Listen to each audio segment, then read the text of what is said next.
So this week, as we talk about transforming our will, I want to give you some tools that you can take, some steps that you can take in order to begin this process.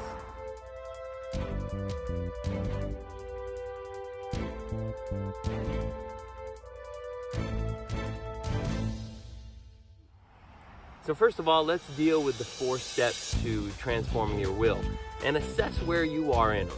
Are you still in the surrendering phase where you're dragging your feet and surrendering to God's will, where you're begrudgingly obeying God? Is that where you're at? Or maybe you're in the abandonment stage where you're finally starting to fully trust Him, finally surrendering all of your life to Him, and you're finally starting to realize, what does it look like to have a fully surrendered life? Or maybe you're in the contentment phase where you're just now starting to find the joy of being a Christian, the joy of serving God and doing it with gratitude and contentment in your life. Or maybe you're in the participation phase, the final phase, where you are fully engaged with God and His plan, and you're fully involved in His rescue operation, and every day you're looking for new opportunities to help people and to see people's lives transform themselves. Where are you in the process?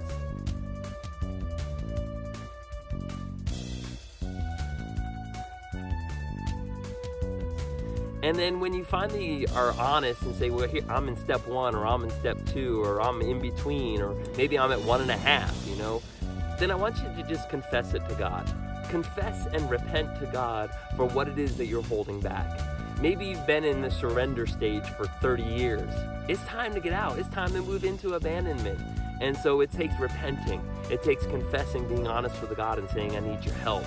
And this is where I'm at.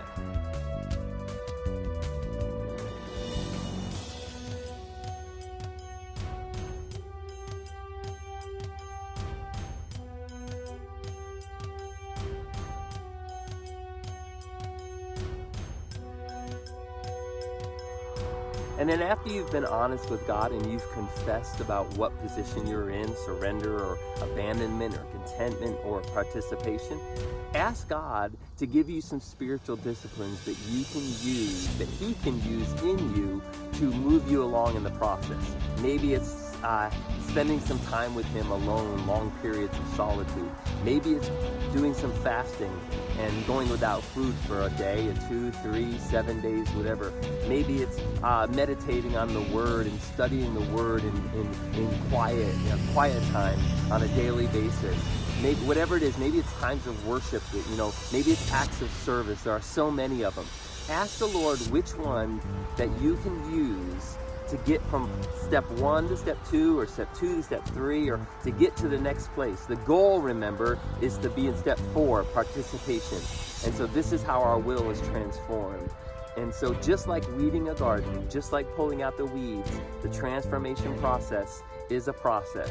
And I just want to encourage you and invite you to continue along in the process. Don't ever settle. Don't ever just, this is good enough. Always be moving into the next step. And so praying for you, and looking forward to the rest of the summer with you. And until then, God bless you.